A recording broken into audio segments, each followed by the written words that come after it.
স্বার্থপর ঘোড়া। একদা কোনো স্থানে একটা ঘোড়া আর একটা গাধা নিয়ে একটি লোক রাস্তা দিয়ে হেঁটে যাচ্ছিল। গাধাটার পিঠে ছিল মস্ত দুটি ভারী বোঝা। সে আর বইতে পারছিল না। সে তখন ঘোড়াকে বলল, ভাই, আমি যে আর পারছি না, আমি যে মারা যেতে বসেছি, আমাকে বাঁচাতে চাও তো এ বোঝার কিছুটা মাল তুমি তোমার পিঠে নাও। কিন্তু ঘোড়া এ প্রস্তাবে রাজি হলো না। একটু পরেই বোঝার ভার সইতে না পেরে গাধাটা পথের মাঝখানেই মুখ থুবড়ে পড়ে গিয়ে মারা গেল।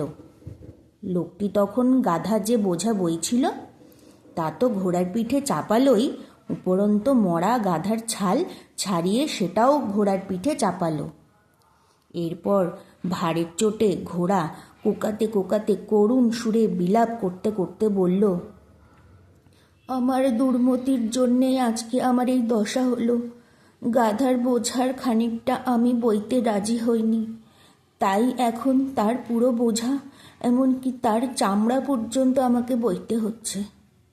গল্পটির উপদেশ হলো, অল্প দায়িত্বের ভার এড়িয়ে গেলে অনেক সময় বড় দায়িত্বের বোঝা ঘাড়ে এসে পড়ে।